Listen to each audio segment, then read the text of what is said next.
Olá, pessoal, sejam todos muito bem-vindos à nossa aula sobre controle de qualidade em laboratório de análises clínicas.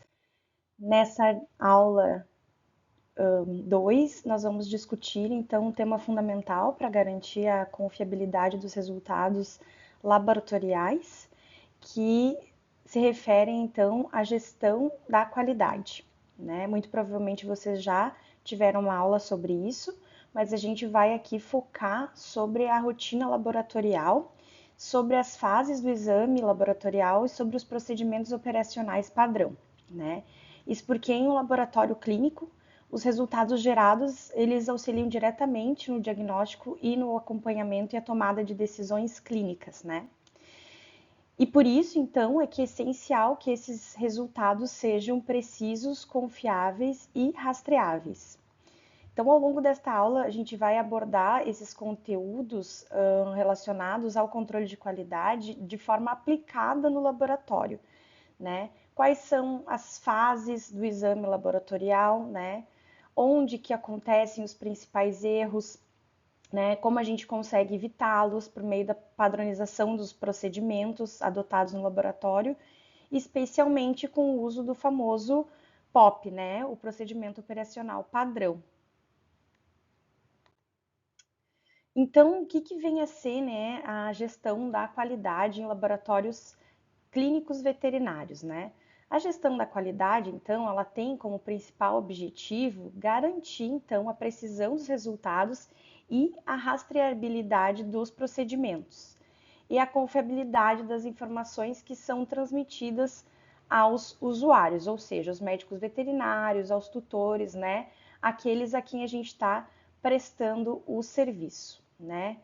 Isso significa que cada etapa do meu processo laboratorial, ele precisa ser organizado e monitorado de uma forma documentada, né? Tem que existir documentos que orientem os procedimentos adotados no meu laboratório, né? A gestão da qualidade, ela também funciona como uma ferramenta de avaliação do desempenho do laboratório, né? Isso porque ela analisa os diversos fatores envolvidos nos processos analíticos, como procedimentos técnicos, os equipamentos que a gente utiliza na rotina laboratorial, os reagentes, né? Calibradores, controles de qualidade, né? Se tem uma organização e uma anotação em relação aos dados de validade, aos dados de lote desses reagentes, tem um controle sobre eles, né? E até mesmo sobre a capacitação da equipe técnica através de ensaios internos, né?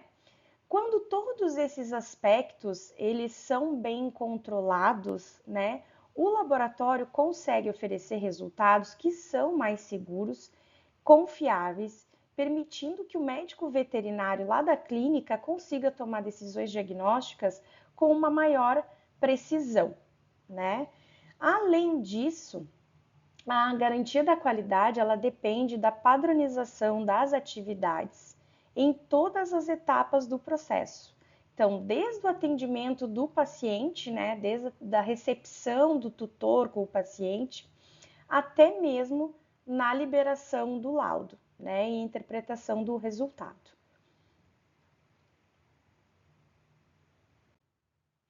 Então, o meu exame laboratorial, a rotina laboratorial, ela é dividida em três fases principais, né?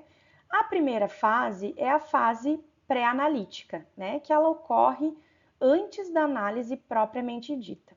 Então, ela envolve atividades como a requisição do exame, a coleta da amostra, a identificação do material, né? O acondicionamento adequado e o transporte até o laboratório, o encaminhamento da minha requisição até o laboratório, né?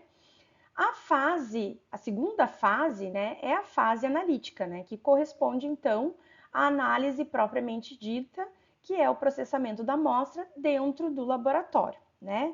Nessa etapa, então, são definidos os métodos diagnósticos, os reagentes utilizados, né, os equipamentos necessários para a realização desse exame, a execução do ensaio laboratorial, né? O treinamento da minha equipe, né? a estrutura física se é adequada para a realização do meu exame, né? Enfim, todas aquelas questões que estão envolvidas na minha análise propriamente dita, né? E por fim, nós temos a fase pós-analítica, né? Que vem após a execução do exame, que, embora a gente não considere a sua importância, né? Ela tem uma importância bastante significativa, porque ela envolve a interpretação dos resultados, né? Quando a gente olha para o nosso resultado do nosso exame e olha para o quadro clínico do paciente, buscando uma relação, uma associação, né? E nessa etapa ocorre então a elaboração do laudo, né? Sendo extremamente importante aqui a comunicação, como a gente já havia mencionado na primeira aula, a comunicação entre o médico veterinário da clínica e o patologista clínico, né? Nessa etapa também é importante que a gente garanta a questão da confiabilidade, né, confidencialidade das informações e também a forma como a gente vai disponibilizar esses resultados ao nosso solicitante. Então, é extremamente importante que esses resultados eles tenham uma padronização em relação à sua emissão, a forma como eles vão ser liberados tanto para o médico veterinário da clínica quanto para o tutor e de forma a garantir a confidencialidade dessas informações. Eu não posso de forma alguma retirar uma foto do meu laudo e encaminhar para um colega, né, sem garantir a confidencialidade dos resultados ou a confidencialidade dos dados do meu paciente ou do tutor, enfim. Então, essa fase, embora ela seja considerada, né, dentro da análise laboratorial menos importante, na verdade, ela é bastante importante, sim, né? Então, cada uma dessas fases, né, ela é essencial para garantir a qualidade final do exame. Bom, e aí, enfim, liberei meu resultado, o clínico já tem o resultado, o tutor já tem o resultado. O que eu faço com a minha amostra? Acabou os exames? Não. Então, nessa fase pós-analítica é que a gente deve armazenar a amostra para uma possível contraprova ou para o monitoramento terapêutico, né? Então, essas amostras, normalmente, elas devem ser armazenadas por um determinado período de tempo determinado pelo laboratório, né? Elas não podem ser imediatamente descartadas, porque se houver a necessidade de uma contraprova ou do monitoramento terapêutico, a gente precisa ter essa amostra. Embora muitas pessoas imaginem que os erros laboratoriais eles aconteçam principalmente durante a análise, né? Na realidade, a fase mais suscetível a erros é a fase pré-analítica, né? Estima-se que entre 60 e 70% dos erros laboratoriais ocorram na fase pré-analítica, né? A fase analítica representa aproximadamente 20% dos erros, enquanto a fase pós-analítica corresponde aproximadamente a 10% dos erros, né?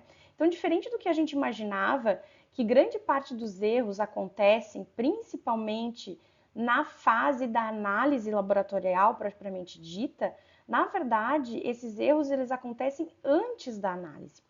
Isso acontece porque na fase pré-analítica, ela envolve várias etapas que muitas vezes dependem de diferentes profissionais, né? Em diferentes ambientes, em diferentes instituições, né? Por exemplo, nós temos várias clínicas veterinárias com recepcionistas, com vários médicos veterinários da clínica, né? Que vão lá realizar o procedimento de coleta, aí encaminham essa amostra que é transportada às vezes por um motoboy, né? Ou, enfim, às vezes por um serviço especializado, mas às vezes por um motoboy, né? Então, é por isso que a padronização dos procedimentos e a capacitação da equipe, não só do laboratório, como também daquelas clínicas que estão requerindo os exames, elas são fundamentais, né, para reduzir erros nessa etapa. Isso porque a gente, né, o médico veterinário, o patologista clínico do laboratório, ele é corresponsável. Então é necessário muitas vezes que o próprio laboratório forneça cursos de capacitação para quem está lá na clínica, né? Ou que padronize os seus procedimentos de requisição de exames com o objetivo de reduzir os erros, né? Porque ele pode sim ser corresponsabilizado, né? Então, na fase pré-analítica, existem diversas fontes de erro, né? Entre elas está o problema na requisição do exame, né? Quando o exame solicitado é inadequado ou quando ele é interpretado de forma incorreta. Então, por exemplo, quando há uma requisição do exame que não necessariamente está relacionada ao quadro clínico do paciente, né? Ou às vezes vem com dados incompletos, ou quando não vem com dados sobre o quadro clínico do paciente, que isso auxiliaria o patologista clínico na análise propriamente dita, né?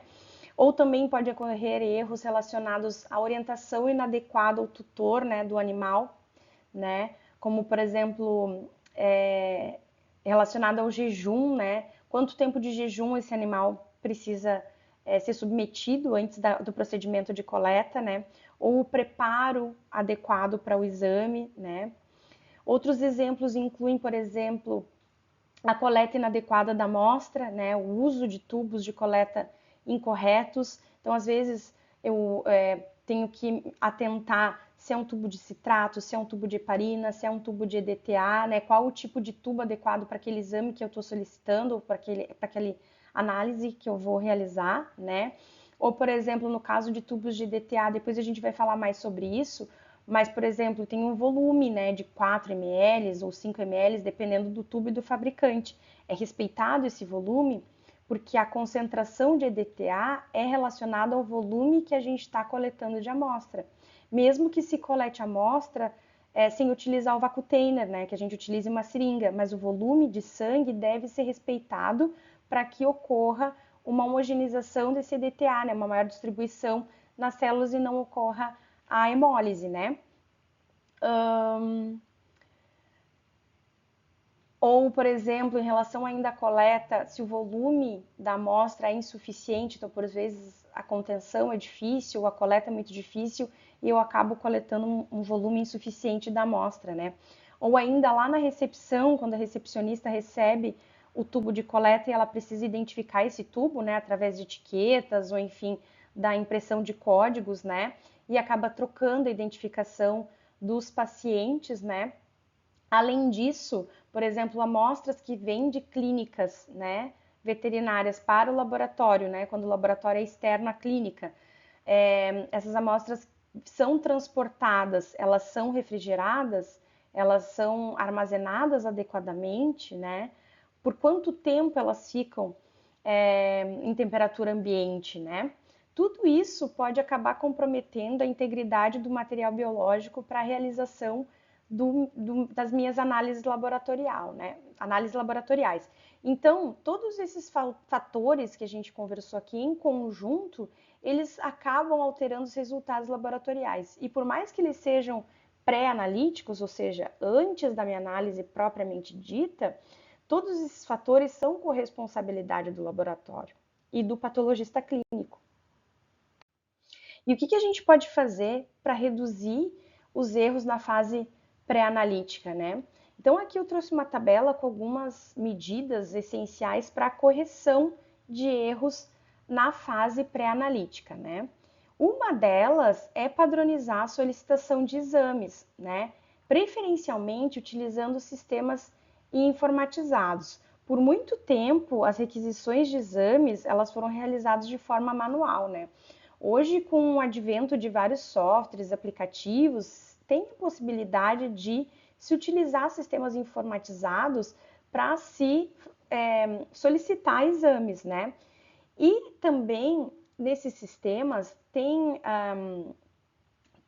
alguns recursos, né, que não que tornam fundamentais algumas informações sobre o quadro clínico dos pacientes. Então você não consegue solicitar o exame se algumas informações elas não são preenchidas, né?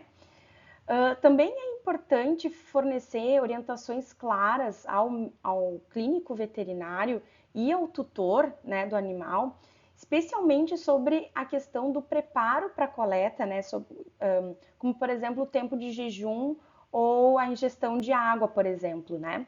Então, outro ponto fundamental é estabelecer os protocolos padronizados, tanto para a solicitação de exames, né, para requisição de exames, como também para a coleta de amostras, né, garantindo que o material seja coletado de forma adequada, né. A identificação das amostras também deve ser padronizada, né, não adianta em alguns tubos eu acabar marcando com caneta de tubo, né? Num outro momento eu acabar usando etiquetas impressas, enfim, né? Hoje em dia a gente já tem sistemas automatizados, né, de código de barras, né, que podem ser utilizados para reduzir os riscos no momento que a gente recebe as amostras, né, impedindo então a troca das amostras, né? E, por fim, o laboratório ele deve possuir protocolos específicos para o transporte e armazenamento adequados, né? Incluindo o controle de temperatura, né? E o uso de recipientes apropriados. Bom, mas como é que eu faço isso se eu tenho lá um motoboy que atende a minha clínica veterinária e que leva as amostras para o meu laboratório? Muitas vezes a gente pode fazer isso de forma bastante simples, né? Com termômetros, né, eletrônicos que a gente pode colocar dentro da caixa de isopor, né? E aí se marca, né, se reseta o termômetro no momento do início do transporte, né? E no momento do recebimento a gente verifica a temperatura de a máxima e a mínima, né? Dentro da caixa de isopor. Então tem a possibilidade de se fazer isso, né? De se controlar essa variável, inclusive caso tenha um aumento elevado de temperatura, né? E tenha a degradação da amostra. Então, isso tudo a gente consegue controlar. Agora, durante a fase analítica, também podem ocorrer diversos erros, né? Esses são os erros que a gente está mais rotineiramente acostumadas a ter contato, né? Entre eles estão a perda, a troca ou a contaminação das amostras, né? Ou seja, ali durante a minha rotina, no momento de uma pipetagem, eu acabo incluindo duas amostras, por exemplo, numa ELISA, né? Vamos supor, eu acabo pipetando duas amostras no mesmo pocinho, né, da minha placa, por exemplo. Isso acaba sendo a contaminação das amostras, né? Ou a troca, né? Troco ali o poço, por exemplo, vou usar de novo a ELISA como exemplo, mas enfim, eu troco o poço, né? Das minhas amostras, né? Além disso, também pode ocorrer a presença de interferentes, como a gente já conversou, né? Como, por exemplo, a hemólise, a lipemia, a icterícia, né? E aí, lá nas minhas análises bioquímicas, eu tenho que olhar lá o meu procedimento e identificar o que eu posso fazer para minimizar esses erros, né? Como, por exemplo, é uma recoleta, é uma diluição de amostra, é a utilização de algum reagente para reduzir, né, a hemólise, enfim, né? Então, a gente tem como corrigir alguns desses erros, né? Erros de pipetagem, né, também são bastante comuns e podem alterar significativamente os resultados obtidos, né? Quando que eu faço a calibração da minha micropipeta, né? De quanto em quanto tempo eu faço essa calibração, né? Assim que eu recebo o laudo da minha calibração, eu acabo ajustando minha micropipeta de acordo com o erro estabelecido, né? Ou seja, vamos supor, encaminhei uma micropipeta, recebi o laudo e está dizendo que o erro é de 1 microlitro. Minha pipeta é de 20 a 200 microlitros e eu quero pipetar 100 microlitros. Eu sei que o meu erro é 1 microlitro para mais. Então, ou seja, quando eu estou pipetando 100 microlitros, na verdade eu estou pipetando 101. Portanto, eu devo ajustar a minha micropipeta para 99 microlitros para garantir que ela tenha 100 microlitros sendo dispensado naquele momento. Então, é para isso que serve um laudo de calibração de micropipetas.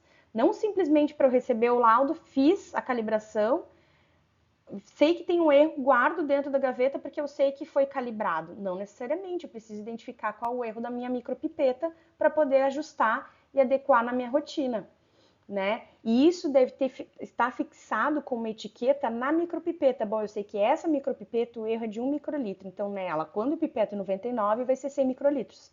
Então, essas questões todas em relação a micropipetas, a equipamentos, são erros que a gente está mais acostumado rotineiramente, né? Outros problemas também incluem reagentes contaminados, né? Por exemplo, em função de algum preparo inadequado ou vencido, né? Ou mal armazenado. Bom, meu reagente era de armazenamento a menos 4 graus e eu acabei deixando na geladeira a 8 graus, né? Ou isso leva a uma degradação do reagente. E aí eu uso no outro dia, né? Deixei 24 horas ali, né? Então, tudo isso são questões que a gente consegue monitorar no laboratório, né? Falhas nos equipamentos, né? Instabilidade elétrica, condições inadequadas de temperatura, né? Em função de ar-condicionados, né? E também podem acontecer erros quando o sistema analítico ele não é validado antes da rotina laboratorial, né? Por exemplo, eu compro um equipamento novo automatizado para leitura de hemogramas, mas eu validei esse equipamento a partir do momento que ele chegou no meu laboratório. Eu sei que ele está adequado à minha rotina laboratorial, ou eu só começo a realizar exames e que bom que ele está novo, que está calibrado, né? Não. É necessário que a gente faça ensaios de validação desse equipamento, né? Ou ainda quando falhas no controle interno de qualidade não são detectadas, né?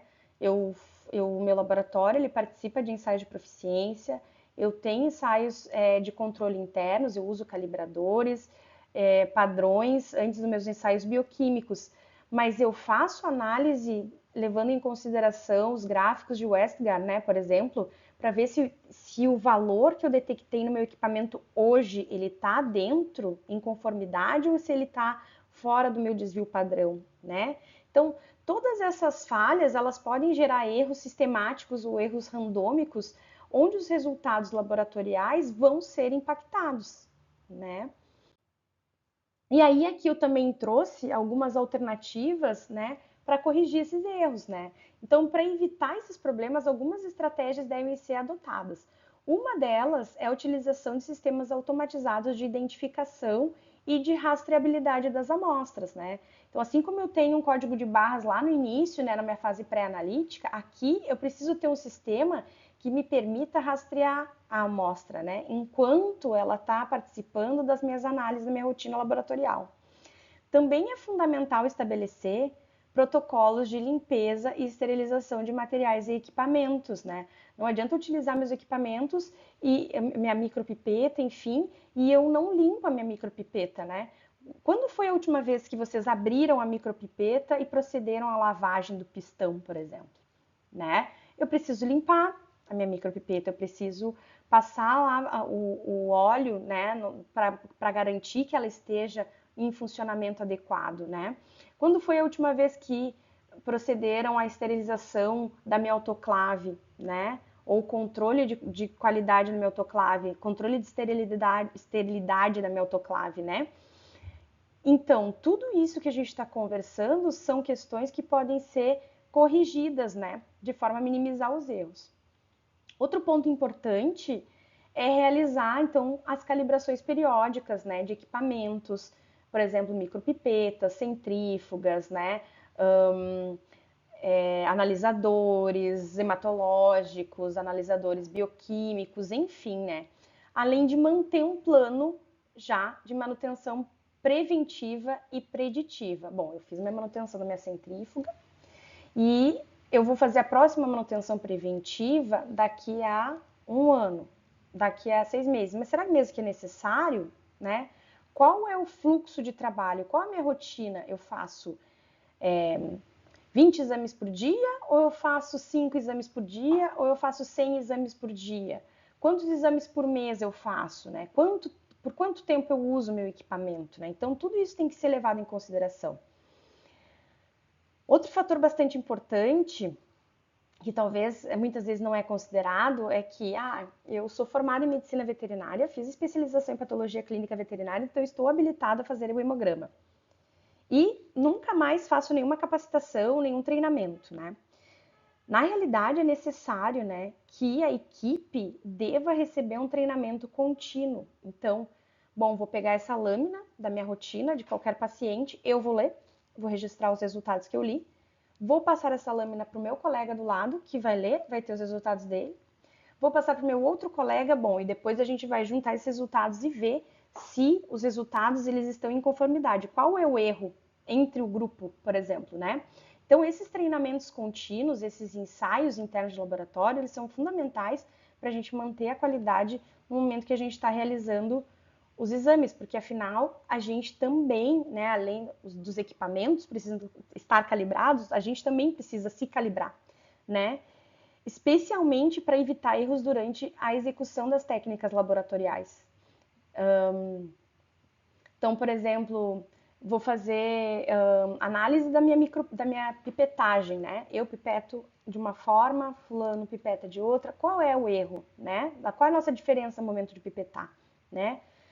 Além disso, é essencial monitorar as condições ambientais do laboratório, né? Como, por exemplo, a temperatura e a estabilidade elétrica. Como a gente sabe, por exemplo, eu moro em Porto Alegre, né?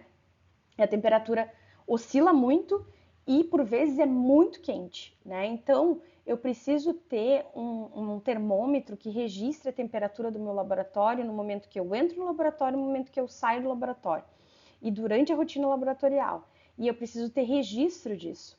Qual foi a temperatura no momento que eu ingressei no laboratório? Provavelmente ela vai estar, né, no momento que o equipamento está desligado, não tem tantas pessoas circulando, a temperatura provavelmente vai ser mais baixa, né? Durante a minha rotina laboratorial, em que os equipamentos estão em funcionamento, em que tem muita circulação de pessoas e que o horário, às vezes, né, leva ao aumento da temperatura, a temperatura provavelmente vai estar elevada. E ao final da minha rotina, será que se manteve? Qual foi a oscilação dentro do laboratório? Isso porque a gente sabe que algumas amostras são mantidas a temperatura ambiente, mas a gente sabe que temperatura ambiente a 25 graus é uma coisa e que a 41 graus é outra, né? E que 41 graus por vezes pode desnaturar proteínas, né? Pode degradar, levar à degradação das amostras. Então é importante que a gente tenha um controle no monitoramento das temperaturas, né, ambientais. Então, por fim, né, na fase pós-analítica, os erros estão relacionados principalmente à interpretação e à comunicação dos resultados. Bom, e aqui é uma ciranda, né? Por quê? Porque, como a gente já falou na aula 1, é importante que se tenha a comunicação entre o clínico veterinário e o patologista clínico, né? E entre os principais problemas estão a perda dos resultados, por incrível que pareça. Então, a amostra chegou ao laboratório, foi feita toda a análise e se perdeu o resultado, né? Também pode acontecer erros na transcrição das informações. Então, acho que em algum momento da aula devo ter falado, por exemplo, quando a gente tem sistemas automatizados em que se digita, né? E às vezes um ponto, uma vírgula ou um valor, um número, um zero a mais acaba impactando, né, na informação do meu exame, né, do laudo, né. E também a interpretação equivocada dos dados, né, então, por exemplo, eu tenho um resultado que o clínico interpreta de outra forma, né, levando a um tratamento equivocado, por exemplo. Ou, inclusive, o atraso na liberação dos laudos, né, então, por exemplo, era um exame de um paciente urgente em cirurgia, em que o laudo sai depois que o paciente saiu da cirurgia e, né, não tem mais significado, vamos dizer assim, né? Então, às vezes, o atraso na liberação dos laudos pode impactar no quadro clínico de um paciente, né?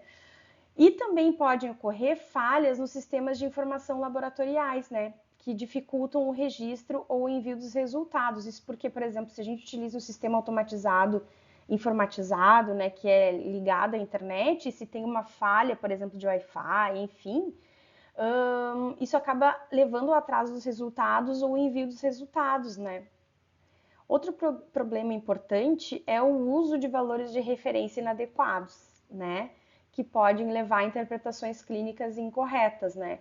Isso porque é essencial que no nosso laboratório a gente tenha, né, valores de referência com base nas espécies e com base nos determinados tipos de exame, né? E por vezes, se a gente não tem determinado um valor de referência, um aumento de glicose, por exemplo, faz diferença, né? Por exemplo, para eu determinar se um animal tem diabetes ou não, né? Então, os valores de referência são fundamentais, né? Então, portanto, essa fase, por mais que seja a que ocorram menos erros laboratoriais, ela também exige um controle e uma padronização, né? E aí, para reduzir os erros nessa etapa, é essencial que se estabeleçam procedimentos operacionais padrão, né, para análise e interpretação dos resultados.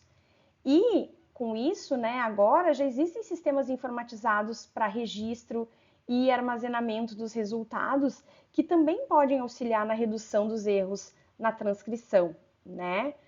Além disso, é importante se definir os prazos adequados para a liberação dos resultados, principalmente de acordo com o quadro clínico, né? Considerando então a urgência clínica do meu exame. Então, por exemplo, chegou uma urina, um exame de um paciente urgente, que vai entrar numa cirurgia, e entrou um cálculo renal, né? Qual é o primeiro exame, né? Considerando que eu não tenho muitos patologistas clínicos no laboratório, por onde eu começo? Qual o exame que eu começo a realizar, né? Bom, vou começar pela urgência, né? Depois vou para a urinálise, depois vou para o cálculo renal, enfim, né? Então, tudo isso tem que estar descrito no meu POP, né? Outro aspecto bastante importante, né, é manter sistemas alternativos de registro dos resultados, né? Em função de algumas falhas, por exemplo, eu utilizo um sistema automatizado informatizado que precisa de Wi-Fi. E aí, naquele dia, a Claro não funciona, né? A Vivo, enfim, né? Uma operadora não funciona. E aí? Bom, eu preciso ter um registro no laboratório, mesmo que seja o famoso caderninho, né? Para que eu tenha o resultado do meu exame, né? Mesmo com o sistema automatizado, eu preciso ter um controle dos dados, né? Porque caso aconteçam falhas, eu tenho registro desses valores, né? Então, também é fundamental a gente ter valores de referência confiáveis, baseados na literatura científica, né? Dados de fabricantes ou estudos realizados com populações, né? Então, por exemplo, por muito tempo a gente utilizava os livros americanos, né, com valores de referência, né? Mas a gente também utilizava para exames bioquímicos os dados dos fabricantes de acordo com a espécie, né, animal. E outra coisa que se pode fazer na rotina laboratorial, se tu tem uma grande rotina, um número a mostrar bastante grande, é estabelecer os valores de referência de acordo com a tua população, né? A população que tu atende, né? Levando em consideração, sim, os dados da literatura científica ou dos fabricantes de reagentes, né? Então, se tem como fazer as análises de valores de referência com populações saudáveis, tá? A gente não pode pegar de pacientes com alguma enfermidade, né? Porque esses valores já vão estar alterados, mas com populações saudáveis a gente consegue sim estabelecer valores de referência. Bom, e aí a gente vai falar sobre o procedimento operacional padrão, o POP, né? Que ele é um documento essencial para a gestão da qualidade em laboratórios, né?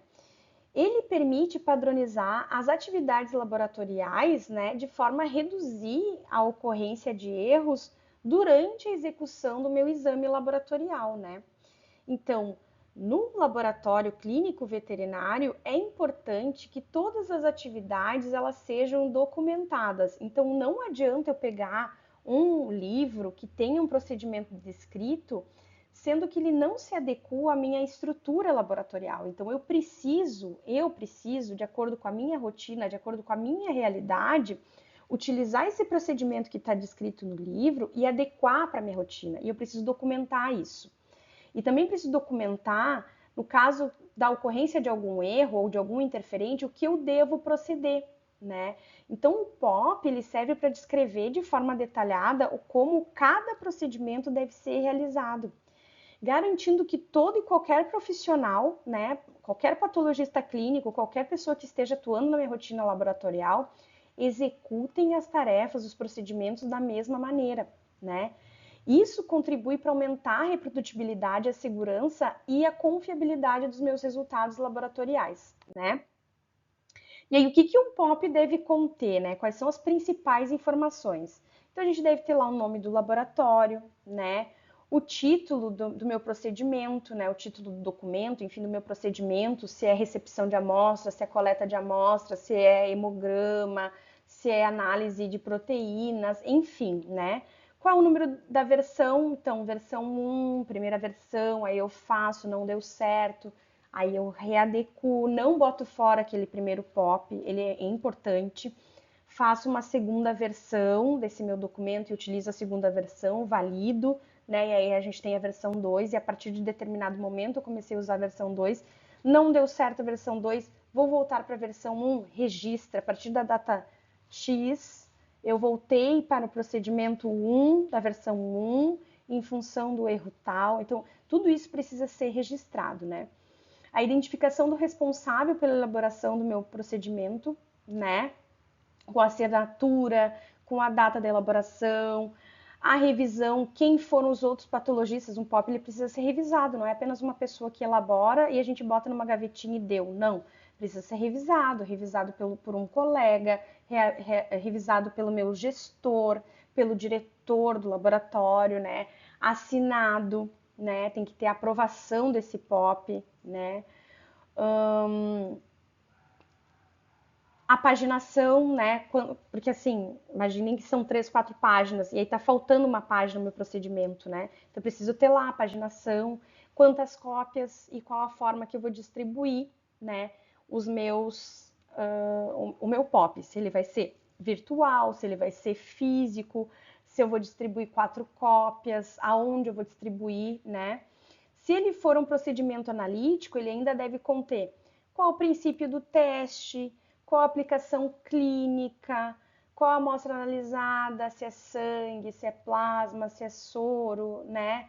Quais os padrões, os controles reativos e os reagentes que eu vou utilizar, quais são os equipamentos, né, que eu vou utilizar nesse procedimento, se é uma centrífuga, se é uma micropipeta, enfim, né, uma centrífuga de hematócrito. Deve ter a descrição detalhada, passo a passo, de todo o meu procedimento. Cálculo, se for aplicável, né? Bom, preciso fazer hematócrito. Como é que calculo hematócrito? Tá lá a descrição do cálculo. Como eu procedo o controle de qualidade externo e interno, né? Desse procedimento. Quais são os possíveis interferentes e reações cruzadas, como, por exemplo, se há hemólise, se há lipemia, se há icterícia. Quais são os valores de referência para cada uma das espécies dentro desse procedimento. A linearidade, os limites de detecção e limitações do procedimento, né? A interpretação dos resultados, né? E as referências. Então, aqui eu trouxe um modelo. Na verdade, nos próximos slides é um modelo de um procedimento operacional padrão de hematologia para o procedimento que se chama teste de Cumbs felino, tá? Então, enquanto eu estava lá em 2014, esse procedimento, já faz bastante tempo. Então, ali a gente tem um código, né? O número do documento, a gente determinou um código, né? Tinha um título do meu POP, né? Ali tem o nome do laboratório, então, por exemplo, a gente trabalhava no LACVET, né, Laboratório de Análises Clínicas Veterinárias da URGS, né? Qual foi a data da emissão, o número de cópias, né? A distribuição era impressa, essa era a versão número 1, tinha páginas de 1 a 3, né? E cada página tinha uma paginação. E a vigência foi de 2014 a 2015. Isso é importante também, a gente precisa revisar um protocolo até a vigência dele. Então, por exemplo, muito provavelmente em setembro, né, de 2015, deve ter havido uma revisão desse protocolo, né? Então, a gente determina ali qual é a vigência para a gente revisar o protocolo. O protocolo tem que ser revisado, né? Aí ali tem, ó, qual é o princípio do teste, né? Reagente de antiglobulina Cumbs usado no diagnóstico da anemia hemolítica autoimune em uma variedade de espécies, tá? Certo. Aí ali fala sobre a aplicação clínica, então é descrição, né? O que é a anemia hemolítica autoimune? Que é uma doença autoimune, caracterizada pelo revestimento de anticorpos e eritrócitos, que lisam na presença de um complemento, estão sujeitos à fagocitose, enfim. E aí tem toda a descrição da aplicação clínica desse teste, tá? Aí, no mesmo documento, que eu tive que dividir aqui por causa dos slides, mas no mesmo documento tem lá qual é o tipo de amostra analisada. Então, ele diz que a coleta de aproximadamente 4 ml de sangue em um tubo de soro ou EDTA, tá? Sangue e EDTA, o que a gente precisa fazer? Centrifugar e separar os eritrócitos, decantar o plasma para as coletas em EDTA. E amostras coaguladas, retirar o soro. Então, ali diz toda a preparação da minha amostra, tá? Aí fala em adicionar salina, enfim. Então, qual é o tipo de amostra, qual é o preparo da minha amostra, tá? Então, ali tem toda a descrição. Depois, qual é a interferência, né? Quais são os interferentes desse teste, né? Os interferentes são hemólise, em qualquer diluição, tá? Então, nesse caso, não é para utilizar amostras hemolizadas. E aí, ali, fala sobre o porquê que é um interferente, certo? Aí, ali vai dizer, reagentes. Quais são os reagentes que eu vou utilizar? Aqui a gente pode incluir o kit, o lote, referência do kit, marca, como é o preparo do meu reagente, enfim, tá? Abaixo vai dizer a questão sobre o armazenamento, né, do meu reagente. Pode ser o armazenamento da amostra também, mas é importante descrever as questões relacionadas ao armazenamento tanto do meu reagente quanto da minha amostra, tá? Ali no 7 a gente vai ter a descrição de todos os equipamentos e materiais necessários para a execução da técnica. Então, se é o reagente, solução fisiológica, micropipeta, ponteira, banho-maria, centrífuga, tem a descrição, tá? Eu posso até, inclusive, colocar marca, modelo de cada um dos equipamentos. Aqui no POP não tem, é uma falha, né? Precisa ter bem descrito qual é a centrífuga, qual é o banho-maria, qual a temperatura do banho-maria, tá? E ali no 8 a gente tem a descrição do procedimento. Então, aqui na descrição é a descrição detalhada, passo a passo de como é que se faz, por exemplo, neste caso, a análise de Combs felina, tá?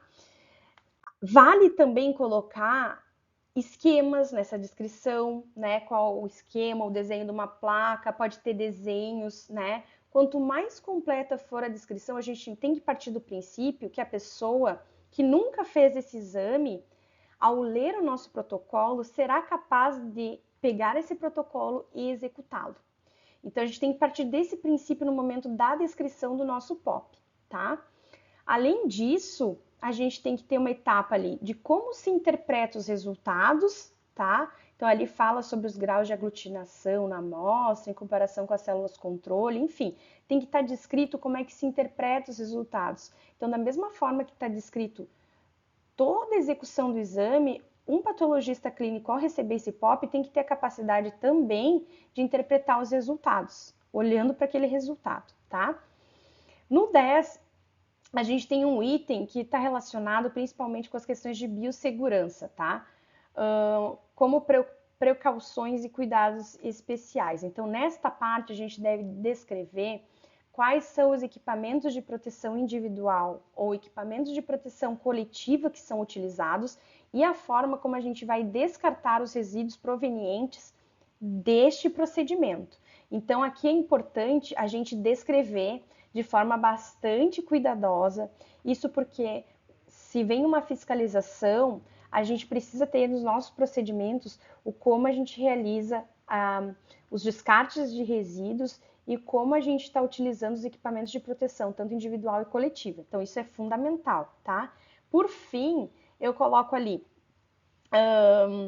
as referências utilizadas na elaboração do meu procedimento operacional padrão, se são dados de literatura, até mesmo aqueles manuais de reagentes, né? Por exemplo, da Labtest, por exemplo, até os manuais utilizados, né, tem que ser incluídos aqui, tá?